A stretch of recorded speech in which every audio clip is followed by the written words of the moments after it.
હા બોલો ને. એકટીએમ બ્રેક પટ્ટા બદલાને કઈ વાંધો નહીં, લગાડી દે, હાલો બદલાઈ દઉં. આ વેલ તો કઈ ખોઈલું હતું કે નથી ખોઈલું? આમ તો જો કાકા જામ થઈ ગયું. બ્રેક પટ્ટા બદલાવ્યા હતા કે નહીં? ઠેક પહેલી વાર જ છે એમને. ભાઈ આમાં ખર્ચો જાજો હે, તમે કેતા હોય તો આગળ કામ કરું, નકર પછી તમારે બીજે કરાવવું હોય જ્યાં ઈચ્છા થાય ત્યાં કરાવી દેજો. મોટા ભાઈ આમાં ફેસિંગ હોય ગયા, ફેસિંગ બદલાવા જાવ હે. અહીં આગળ દુકાને ત્યાંથી તમે ફેસિંગ લઈ આવો ને, હેડ બ્લોક નું કામે કરવાનું હોય આપણે જુનાગઢ હું તમને ભરી દઉં તો તમે ફટાફટ પેલા ઈ કરાવી આવો. કે નહીં ભાઈ વાયરિંગ કરાવ્યું હતું. આમ તો જો કાકા બધે ટેપુ મારી, આવું વાયરિંગ હોય કરાવવાનું. કઈ વાંધો નહીં, હોરન ને સર્વિસ કરાવવા પડશે, હું કરી દવા કરીશ. ભાઈ ગાડી ચાલુ લગતા દે, જોઈ ગયો ને ચેક કરજો ને. મોટા ભાઈ ગાડી ઉદાસમાં 2-3 પડી છે, તમે એને અટાણ મૂકી જાઓ, કાલ ત્યાં કરી દે, કાલ લઈ જાજો.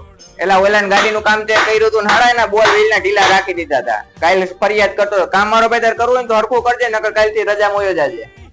એ જાતો ગાડી નું ઓઇલ બદલાઈ જાય ફટાફટ. કે મોબાઈલ ની ક્યાં ભાઈ પતેડી ઠોકશો, પેલા કામ કરીને એ ફટાફટ આનું પતાઈ જાય. આપણે 2 ગાડી બીજી પડી હો.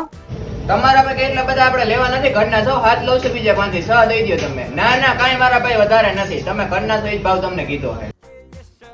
મોટા ભાઈ અમે કાલ આવજો, દુકાન બંધ કરવાનો ટાઈમ થઈ ગયો. કાલ સવારે આવી જાજો, કાલ સવારમાં પેલું કામ તમારું બસ.